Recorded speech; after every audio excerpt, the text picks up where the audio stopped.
Sky Squad, it is off to court we go. And no, I'm not talking about the basketball court, but I am talking about a couple of ex-basketball wives, okay? And Porsha and Simon headed to court sooner than later. I don't know. We're going to talk about it all in this video. Listen, if y'all ain't clicked down below to subscribe, go ahead and do so. And then like this video if you like reality TV related content. Hit that like button right now. Smash it, slap it, rub it down. Oh no. Anyway, let's get into the biz not eat of it all. Drea is in the news. Shout out to our friends over at Hollywood Unlocked. Make sure to give them a follow, like, and a comment. Okay. So Drea is reportedly taking legal action against her ex-NFL boyfriend, Tyrod Taylor, over a house deal. But the thing about this house deal, y'all, is that it was a verbal agreement and not a written one. So does she really have a case? Let's take a look and see. So Hollywood Unlocked writers tell us, that Draya Michelle is not letting anyone play with her this year. Okay, she is filing this lawsuit, and in the documents obtained by TMZ, Drea is claiming that Tyrod deceived her in a house deal, leading her to take legal action against him. Now, this lawsuit is alleging breach of contract and then also seeks unspecified damages. So let's get into it. Per the court docs, Tyrod, who had been in a relationship with Drea since 2020, they apparently split in 2023, and now she didn't got what, old young buck. Allowed the model, Drea, and her children to move into the house after he purchased the home a year before. Now, Drea asserts that she and Tyrod entered into a verbal agreement which stipulated that she would have the option to purchase the property from him in the future. Now, under the verbal pact, any contributions made by Drea towards the property, including improvements and mortgage payments, were meant to be credited towards the final purchase price. Though, since no written contract was formalized, their verbal agreement served as a basis for their understanding. I don't know how much of a leg to stand on she will really have. I mean, there's quite a few things that I feel like are not working in her favor in this situation. One, is her name on anything with regards to the house? Is it on, I don't know, is it on the deed? Is she listed on the mortgage? Anything with the title? Like, what's going on with that? Secondly, is she still currently living in the house, right? Is she living in the house? Because she's now with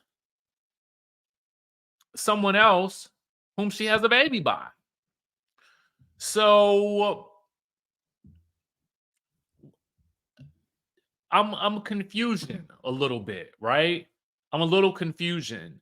I would think that if you are entering into this type of agreement, specifically with a purchase like a house, you really do want to enter into a written agreement that specifically lays out the terms. I'm not an attorney. I'm not trying to give legal advice. I'm not trying to give you financial advice.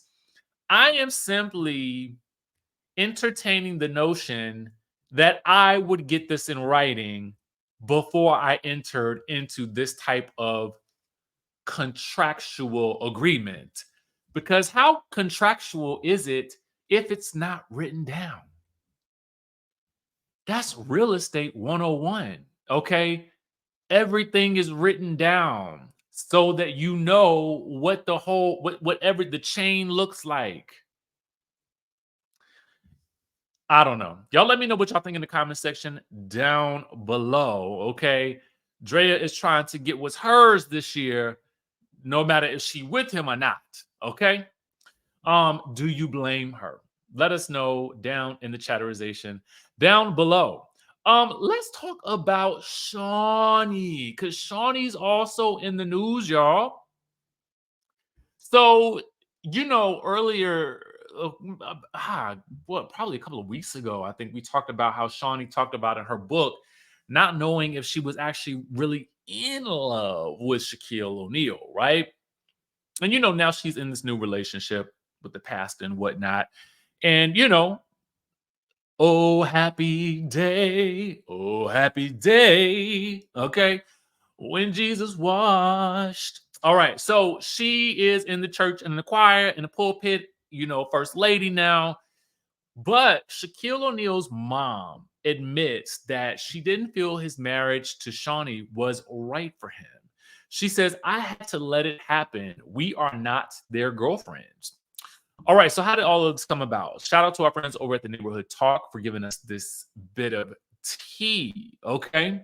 So Shaquille O'Neal's mom, Lucille O'Neal, was doing an interview with Sway in the morning and was talking about how it is to navigate being a mother to a wealthy athlete like Shaq. So when Sway asked what it was like to meet Shaq's then wife Shaunie and how she viewed their relationship, she didn't hold back. Okay. Um, you know, she says, before then, I had already gotten to the place where my place is secure. I don't care who he married or who he gets with. I know my place and I'm secure in it. It's hard to see them go into a relationship, and somehow you may feel maybe that might not be the right relationship. But you have to step back and we have to let it happen. And I tell a lot of mothers that we are going to remain their mothers as long as they live. We are not their girlfriends, so I'm safe in my place. So my thoughts on this are, I mean, you know, at the end of the day, they divorced and we know why. So maybe mama was right. She wasn't the right woman. I don't know. You know what I'm saying? If she wasn't willing to deal with what he was putting up, what he was putting her through, then quite reasonably, she's not the one. Okay? And she made that decision herself and said deuces to ya. And it seems as though everybody's happy with the outcome. Shaq is living his life, I'm sure, however he is living it. And Shaunie is down to the church selling books and producing basketball wives. So she's, I'm sure, got a lot to do and maybe singing in the choir and got choir rehearsal on Thursday nights. Okay. So there you go. Everybody's happy. Um, and there you go. How many of y'all mama don't like y'all man or don't like your girlfriend or boyfriend? Just write it down in the chat. If you ain't afraid, you know what I'm saying? How many of y'all mama or how many of y'all might be mamas that don't like your sons or your daughters boyfriend or girlfriend? Time down in the chat. I want to know. And why you don't like them. Might as well get a little messy, but not too messy. You know what I'm saying? We classy with it, right? All right, so our last story of the day comes courtesy of the ongoing saga that is Porsha and Simon. Yes. Oh, yes. I am hearing that Real Housewives of Atlanta is still filming in spite of everything that's going on. That's what sources are telling me. But that's all I can say for now. But that's what I've heard. The tea is that Simon now wants Porsha held in contempt and claims she's intentionally withholding financial records. Now, this is according to the Jasmine brand. I want to take something over to Love B. Scott first, because something else that I had seen was that, he is demanding that she complete a deposition before the July 4th holiday. Now, he wants this prenup dispute handled sooner than later, according to B. Scott. and he has submitted new court docs demanding out-of-court oral testimony of Porsha as their divorce drama continues. So this is what the filing says, that the deposition will be held before a person duly authorized by law to administer oaths and take depositions. Simon also provided a date demanding that Porsha's deposition take place on Wednesday, July 3rd at 10 a.m. It was noted that this will be for the preservation of evidence, discovery purposes, and any and all uses allowed by the law. Okay. Radar Online had reported that Simon wanted her found in contempt of court after she allegedly willfully and intentionally violated an order to produce her financial records as the two battle it out over the validity of the prenuptial agreement. So this is where we now get into the Jasmine Brands story that they posted, right? So the additional claim was that Porsha's lack of respect for the court order, the production company behind the Real Housewives of Atlanta, True Entertainment LLC, is also being uncooperative, adding in the complaint on April 23rd, 2024, the wife filed petitioner's objection to and motion to quash respondent subpoena to True Entertainment. In order to prevent the respondent from obtaining wife's financial records and information which are relevant to the determination of the enforceability of the parties' prenuptial agreement at issue. So essentially, well, before I get into that, all right, what we know is that Simon had been trying to secure Porsha's financial documents for like a while now, claiming that she had signed the deal she signed before their divorce, which I'm assuming the deal for Bravo and NBC Universal drastically changed the terms of their prenup. Okay. So this will ultimately decide who retains the marital home and spousal support, among other things. So Simon is claiming that Porsha signed a multi-million-dollar deal with NBC Universal Entertainment in the days before she filed divorce, and argues that he needs to see every document related to her contract, finances, and conversations with the Real Housewives of Atlanta producers to prove that she no longer needs his money. That is Simon's objective, okay? It seems like he, does not want to continue to fund her lifestyle, which she may now flaunt for the cameras, okay? As well as live in the marital home, which she may also currently flaunt for the cameras.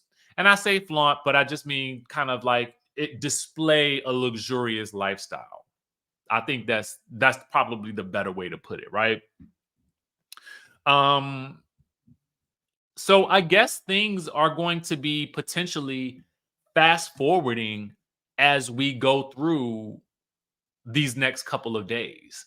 I mean, we've got a lot happening in the next couple of days. We have Basketball Wives returning. Okay. We have Evelyn investigating Jack, hiring a private investigator to investigate Jackie, I think. We have Simon and Porsha and the deposition happening next week, along with the 4th of July. Y'all, it is about to be busy around here, okay? Can a brother catch a break or a vacation, okay? And with that being said, that is the tea for what we have today. Listen, if you guys haven't tapped into the link in the description down below, we have a membership community where we can give you exclusive content in addition to early access to content. And for the first 250 people, it is $6 per month or $60 for the year. Or after that, after we reach capacity with those, then it'll be $8 per month and then $75 for the year. But like I said, the content will keep coming.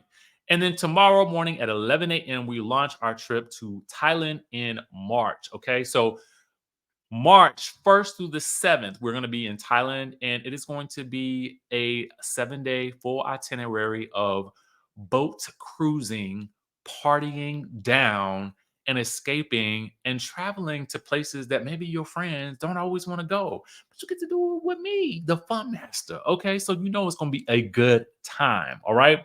So tap into the link in all the links in the description of this video so you guys can get more information. And with that being said, subscribe to the channel if you haven't already done so. And I will catch you in the next video.